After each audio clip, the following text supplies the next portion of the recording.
네, 실패한 사람도 쓰시는 하나님, 실패한 사람도 쓰시는 하나님이라는 제목으로 말씀을 전하도록 하겠습니다. 가톨릭 신자인 소설가 박완서 씨는 남편과 아들을 한 해에 연이어 잃는 아픔을 가진 분입니다. 작고하셨지만 어, 이제 아들을 잃고 자신의 애환을 담은 책 한 말씀만 하옵소서, 한 말씀만 하소서라고 하는 책을 출간하기도 했습니다. 꽤 오래전이죠. 1988년도에 올림픽으로 온 나라가 축제 분위기일 때 남편이 죽고 또 아들까지도 죽게 됩니다. 어쩌면 그 어떤 누구도 이 여인을 위로할 수 없었을 때 이제 박원서 씨는 이제 책을 출간하면서 자신의 마음을 이렇게 이야기했습니다. 주님, 당신은 과연 계신 겁니까? 계시다면 내 아들이 왜 죽어야 하는지 더도 말고 덜도 말고 한 말씀만 해주십시오. 왜 내게 이런 불행한 일이 일어난 것입니까? 특별히 남에게 모질게 한 것도 없고 그렇게 끔찍한 고통을 당할 만큼 죄를 범한 것도 없는 내게 말입니까? 남편은 폐암으로 이제 죽었고요. 이제 남편을 잃고 고통하던 중에 이제 3개월이 지나서 하나밖에 없는 아들이 엄마한테 잘 다녀오겠다라고 인사를 하고 교통사고로 죽었습니다. 아들은 25살에 죽었는데 서울대 의대를 졸업하고 마취과 레지던트를 하던 중에 이제 교통사고로 운명을 달리했습니다. 소설가 박완서 씨는 왜 이런 비참한 일이 자신에게 일어났냐고 하나님께 이제 항변을 하였는데요. 이 박완서 씨의 큰 딸의 회고에 의하면 엄마가 아들이 죽고 나서 너무나도 고통스럽고 하나님에 대한 분노의 마음으로 불교로 개종하겠다라고 길길이 집안에서 날뛰었다라고 합니다. 만약에 여러분이 이 박완서 씨와 같은 경험을 한다면 여러분들은 하나님께 어떤 반응을 할 수 있을까요? 제가 한번 이 사건을 알고 나서 한번 생각해봤어요. 저는 이제 아들은 없지만 한 해에 제 아내가 죽고 만약에 제 딸, 3개월 후에 제 딸까지도 죽는다면 과연 그럼에도 불구하고 하나님께 감사하고 그럼에도 불구하고 나의 신앙을 지키고 과연 기도할 수 있을까? 그런 생각을 해봤을 때 쉽지 않았습니다. 그러면서 얼마나 내가 가지고 있는 신앙이 얕고 또한 내가 하는 설교가 얼마나 삶 속에 뿌리 깊게 들어가 있는 것이 아니라 건조한 것인지 여러 생각들을 해봤습니다. 오늘 본문에 나오는 나옴이라고 하는 여성 역시도 이 소설가 박완서 씨랑 이제 비슷한 경험을 하게 됩니다. 원래는 베들레헴이라는 곳에 살고 있었는데 흉년이 찾아와서 모압 땅으로 이주하면서 이 가정 가운데 엄청난 사건들이 발생을 합니다. 우리가 보통 우리가 살고 있는 나라를 떠나서 다른 나라로 이민을 갈 때 무엇을 바라죠?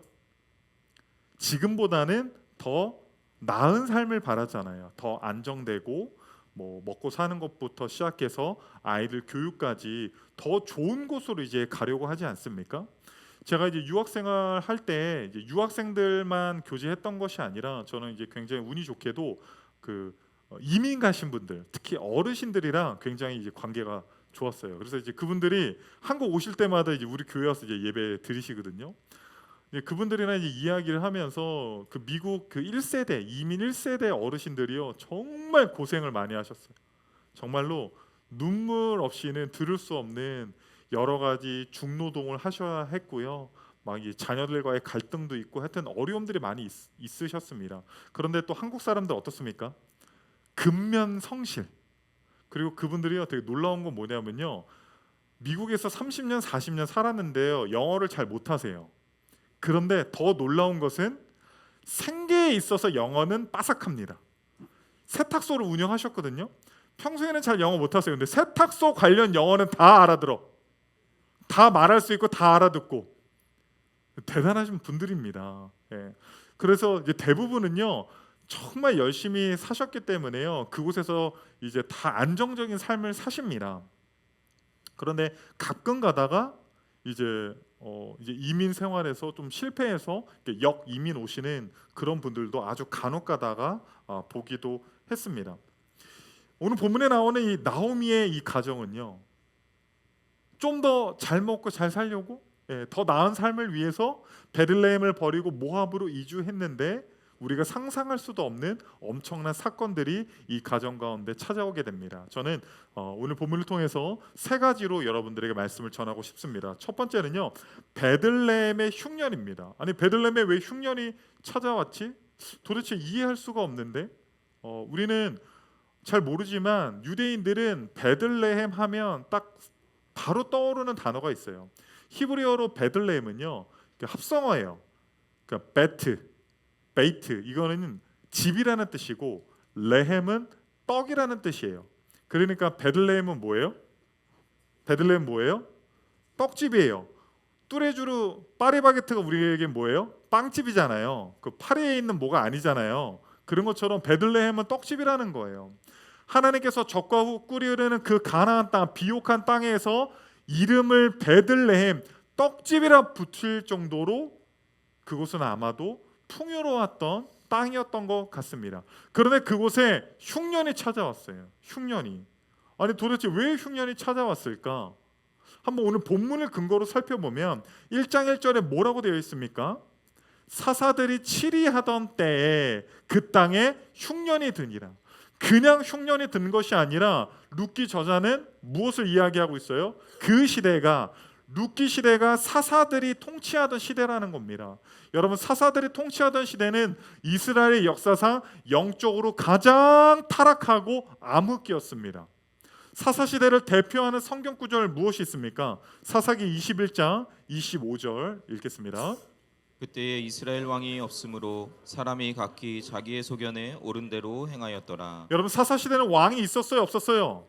정치적인 왕은 없었지만 이스라엘을 다스리시고 통치하시는 여호와 하나님의 왕임에도 불구하고 이스라엘 백성들은 하나님을 왕으로, 자신들의 주권자로, 통치자로 여기지 않았던, 가장 영적으로 타락하던 그 시기에 하나님께서는 이스라엘의 불순종과 죄로 말미암아 기근과 흉년을 주셨다라는 거예요.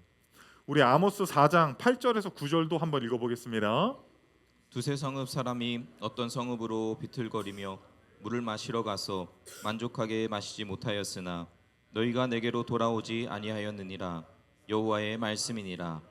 내가 곡식을 마르게 하는 재앙과 깐부기 재앙으로 너희를 쳤으며 팥중이로 너희의 많은 동산과 포도원과 무화과 나무와 감람나무를 다 먹게 하였으나 너희가 내게로 돌아오지 아니하였느니라.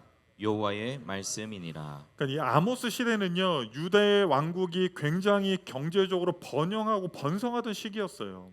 그런데 하나님께서 아모스 선지자들을 통하여서 왜 이런 말씀을 하시냐면 종교적으로 타락했고 사회의 부패가 만연해 있었기 때문입니다. 하나님께서 아모스 선지자를 통해서 뭐라고 이야기하십니까? 비를 내리지 않겠다. 곡식이 마르게 하겠다. 기근과 흉년을 주겠다라고 징계의 말씀으로 주신다라는 거예요. 성경에서 이스라엘 땅 가운데 기근과 흉년이 생길 때 모든 경우가 이스라엘의 죄 때문에 말할 수는 없지만 이 룻기의 배경에서 사사기 시대라는 것들을 우리가 생각할 때에 그 흉년의 근원은 어떤 이스라엘의 죄로 말미암은 것이라고 우리는 생각할 수가 있다라는 것입니다. 두 번째는 어떤 흉년입니까? 엘리멜렉 가정에 흉년이 발생합니다. 우리 오늘 본문 룻기 1장 2절 3절 읽어보겠습니다. 그 사람의 이름은 엘리멜렉이요 그의 아내의 이름은 나오미요 그의 두 아들의 이름은 말론과 기럐이니 유다 베들레헴 에브라 사람들이더라. 그들이 모압 지방에 들어가서 거기 살더니 나오미의 남편 엘리멜렉이 죽고 나오미와 그의 두 아들이 남았으며. 이 베들레헴에 흉년이 들어서요, 이제 엘리멜렉이 이 가장이 자신의 아내 나오미와 그리고 두 아들을 데리고 베들레헴에서 모압으로 이주를 합니다. 그런데 어떻게 돼요? 이주를 한 이후에 엘리멜렉이 죽어요. 특별히 성경의 표현을 보면요, 그냥 엘리멜렉이 죽었다라고 안 하고 나오미의 남편 엘리멜렉이 죽었다라고 해요. 구약 성경에서요, 남자를요 여성의 남편으로 묘사하는 유일한 구절입니다.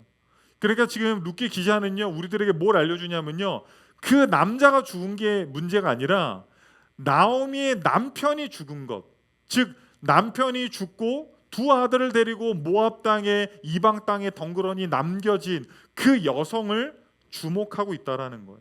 그런데 나오미의 그 아픔은요 여기서 끝나지 않습니다. 우리 4, 5절 한번 읽어보겠습니다.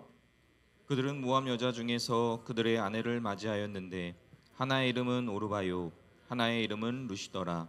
그들이 거기에 거주한 지 10년쯤에 말론과 기럨 두 사람이 다 죽고 그 여인은 두 아들과 남편의 뒤에 남았더라. 아니 남편이 죽어서 슬픔 가운데 있는데 또 누가 죽어요?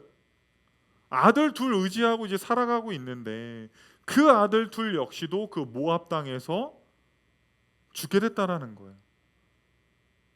남편도 죽고 두 아들도 죽고 덩그러니 남겨진 이 나오미가 가질 이 슬픔에 대해서 여러분, 우리가 그 어떤 말로 이 여성의 이 나오미의 슬픔을 우리가 묘사할 수 있겠습니까?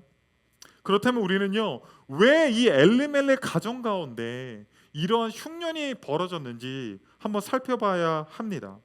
먼저는요 왜 엘리멜렉은 베들레헴 그 떡집 풍요의 땅을 버리고 모압 땅으로 이주했는지 한번 살펴봐야 합니다. 혹시 그 지도가 준비되어 있습니까? 예, 지도를 보면요 베들레헴에서 모압 땅으로 갔을 그 경로는요 성경에 정확히 나와 있지는 않아요. 그런데 사해를 중심으로 해서 바로 옆이 모압 땅이에요.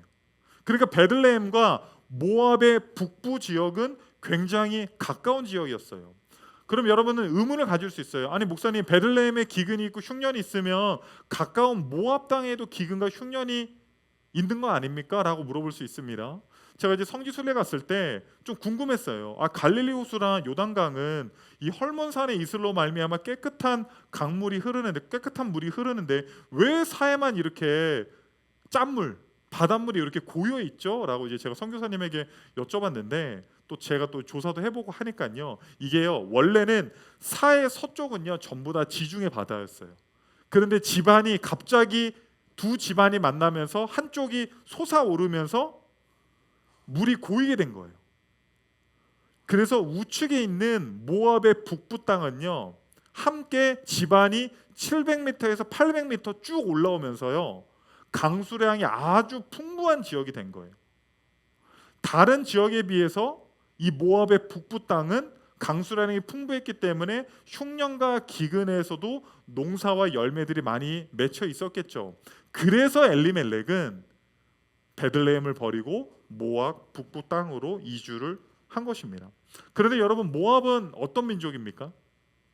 모압은 아브라함의 조카 롯이에요. 롯이 이제 큰 딸이 아빠한테 이제 술 먹여가지고 아빠랑 이제 동침을 해가지고 아들을 낳았을 때 모압이고, 또 둘째 딸이 아빠한테 또 술 먹여서 동침을 해서 낳은 아들이 암몬이에요. 그 모압과 암몬의 후손들이 오늘날에 이르기까지 이제 이제 이스라엘의 모압 나라가 되고 암몬 나라가 되는 겁니다. 그런데 이 모압 나라와 암몬 나라는, 특별히 이 모압은 이스라엘과 계속적으로 적대적인 관계였어요. 적대적인 관계. 그래서 이 이스라엘이 광야 여정 가운데 모압 왕 발락이 이 선지자 발람을 고용해서 이스라엘을 저주하려고 했었고, 시딤에서 모압 여인들과 음행하여서 이스라엘 남자들이 이 모압이 섬기는 우상에게 또 절을 하면서 하나님의 진노를 받기도 했습니다. 역사적으로요 이스라엘과 모압은 적대적인 관계였어요. 그래서 모세는 신명기에 이렇게 이야기합니다. 우리 신명기 23장 3절 읽겠습니다. 암몬 사람과 모압 사람은 여호와의 총회에 들어오지 못하리니 그들에게 속한 자는 10대뿐 아니라 영원히 여호와의 총회에 들어오지 못하리라. 지금 무슨 말이에요? 모압은 어떻다라는 거예요?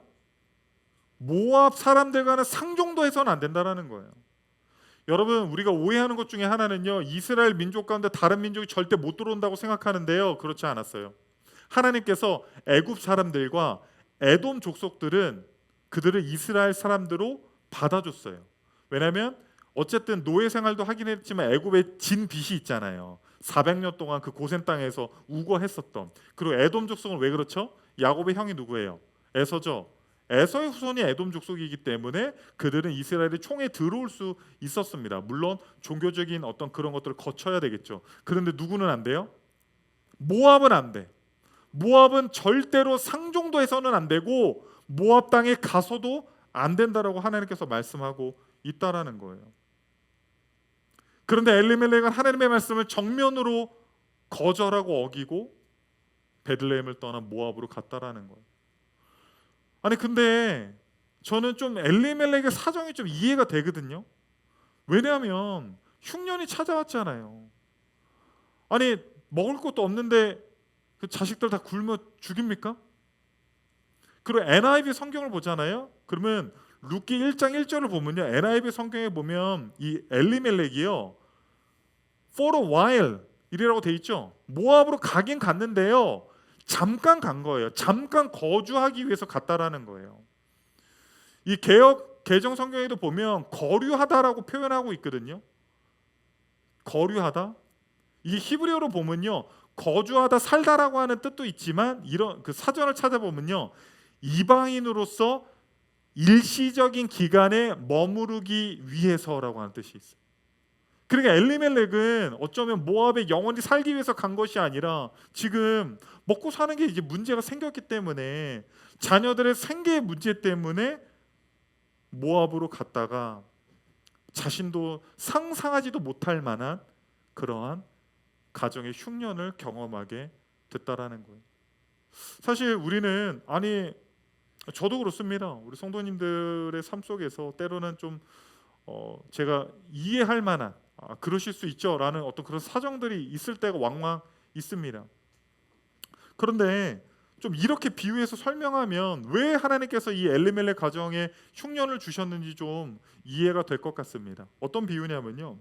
여러분 지구가 태양을 1년에 한 번 공전하잖아요. 거리가 얼마나 되는 줄 아십니까?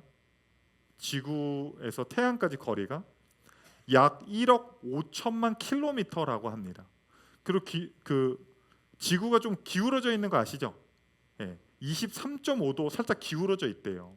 그래서 1년에 한 번 태양 주위를 공전을 하는데 이 골드라인이라고 해서요. 기가 막히게 그 골드라인을 벗어나지 않고 태양을 이렇게 돈다라는 거예요. 그런데 과학자들의 말에 의하면요. 지구가 아주 조금만 태양에 가까워져도 지구가 불타버린다라는 거예요. 그리고 지구가요. 그 골드라인을 벗어나서 태양과 조금만 멀어져도 어떻게 돼요? 지구가 얼어버린다라는 거예요. 그러니까 궤도를 조금만 이탈하는 게 아무런 일도 아닌 것 같지만 지구가 궤도를 조금만 이탈해도 얼음성이 되거나 완전히 불타 없어진다라는 거예요. 우리가 우리의 삶 속에서 여전히 부족함과 연약함 때문에 하나님의 말씀의 궤도에 이탈할 수 있어요. 때로는 하나님께서 사랑과 자비로 그런 것들을 눈 감아 주시고 용서해 주실 수도 있습니다. 그런데 이 엘리멜렉 가정에 닥친 흉년을 바라볼 때 하나님의 말씀에서 우리 신앙생활에서 궤도 이탈하는 것이 얼마나 위험한 것인지 우리가 간접적으로 좀 깨닫기를 원합니다. 마지막 세 번째입니다. 실패한 사람도 쓰시는 하나님. 우리 5절 한번 읽어보겠습니다.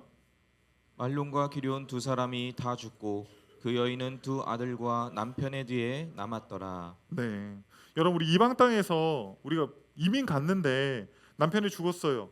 두 아들도 죽었어요. 그럼 우리 현대인의 관점에서는 어디에만 초점이 매겨져 있냐면요. 남편을 잃은 슬픔 그리고 두 아들 잃은 여인의 슬픔에만 집중되어 있거든요. 그런데 고대 사회에서 필리스 트라이블이라고 하는 이 학자가요.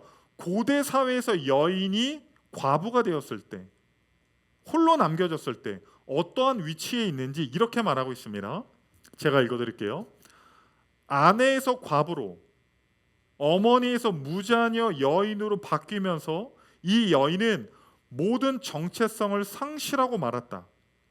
남성 지배적 사회에서 여성에게 안전을 가져다주는 필수적인 요소인 남편과 자녀는 모두 사라지고 말았다. 여성이 가질 수 있는 존엄 역시 남아있지 않았다. 자손의 많음을 통한 노년의 축복도 더 이상 존재하지 않았다. 이방 땅에서 나가네가 된 이 여인은 죽음의 희생물이요 동시에 삶의 희생물이었다. 여러분, 지금 나오미가 남편을 잃고 두 아들을 잃고 모압 땅에 혼자 덩그러지 남겨졌을 때 지금 처지를 이해하시겠어요? 지금 남편을 잃고 두 아들을 잃은 그 슬픔도 주체할 수가 없는데 이 여인의 정체성이 완전히 상실된 거예요.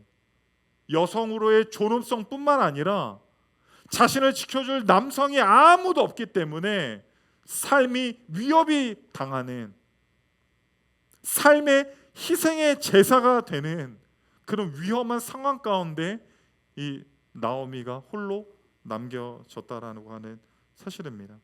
여러분, 혹시 이 나오미의 아픔을 좀 이해하시겠어요? 여러분, 여러분이 만약에 이 나오미처럼 됐다라고 한번 생각해 보십시오. 아무래도 이 나오미는 권사님이었을 것 같아요. 나권사님. 그런 상황임에도 불구하고 아유, 나권사님 금요 예배 와서 기도해야죠. 아유, 나권사님 그래도 소망이 있죠.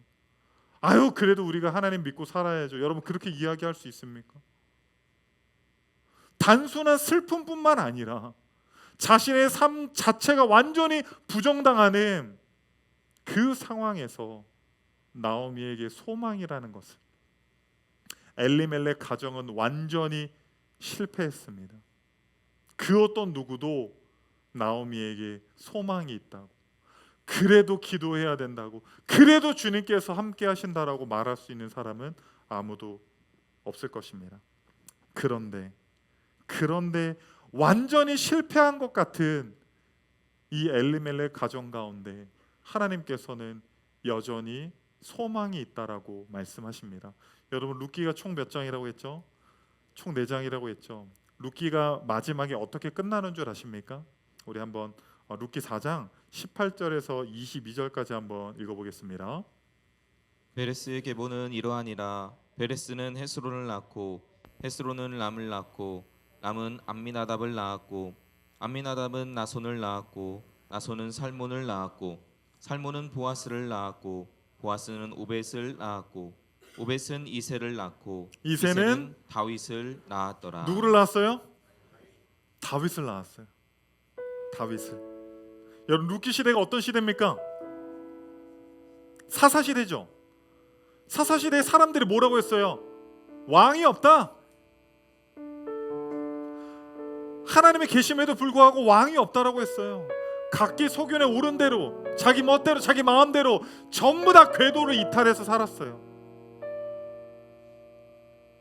그런데 아무런 소망이 없고 완전히 실패한 가정인 이 엘리멜렉 가정, 홀로 남겨진 그 나오미,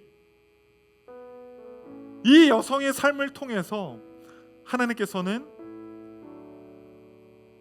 다윗 왕을 준비하고 계셨던 거예요. 하나님의 마음에 합한 자, 하나님의 가장 기뻐했던 그 다윗 왕을 이 엘리멜렉 가정을 통해서 하나님은 준비하고 계셨던 것입니다. 사랑하는 성도님들, 혹시 여러분의 인생이 실패한 것 같습니까? 여러분의 가정, 여러분의 삶이 엘리멜렉처럼 도저히 감당할 수 없는 흉년으로 말미암아 실패한 것 같습니까? 도저히 절망적인 상황에서 빠져나올 수 없고 과거에 저질렀었던 실수 때문에 아직까지도 고통과 아픔 가운데 계십니까? 혹시 가정이 깨졌습니까? 결혼 생활이 실패한 것 같으세요? 자녀 양육이 실패한 것 같으세요? 아니면 직장 생활이 실패한 것 같으세요? 아니면 건강을 잃었습니까? 완전히 실패한 인생도 이 엘리멜렉 가정을 통해서, 그 혼자 덩그러지 남겨진 그 나오미를 통해서 하나님께서는 룻기의 스토리를 통해서 우리가 상상할 수도 없는 다윗 왕을 준비하고 계시다라는 거예요. 완전히 실패해서 기도할 수 없고 미래에 대한 소망을 가질 수도 없는 인생입니까? 하지만 그래도 괜찮습니다.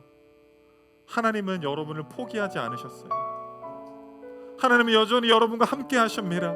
여전히 소망이 있습니다. 여전히 기대할 것들이 있습니다. 여전히 하나님의 계획이 완전히 실패한 것 같은 우리의 삶 가운데서도 이루어지고 있다라는 사실을 여러분 잊지 마십시오. 실패한 인생도 쓰시는 하나님, 우리의 삶이 실패한 것 같지만 여러분 아직도 소망이 있습니다. 왜냐하면 우리 주님께서 우리와 함께 계시기 때문입니다. 우리의 연약함을 보지 마십시오. 우리의 실수를 바라보지 마십시오. 그 전능하신 하나님의 강하고 의로운 오른손이 오늘도 여러분을 붙들고 계실 겁니다.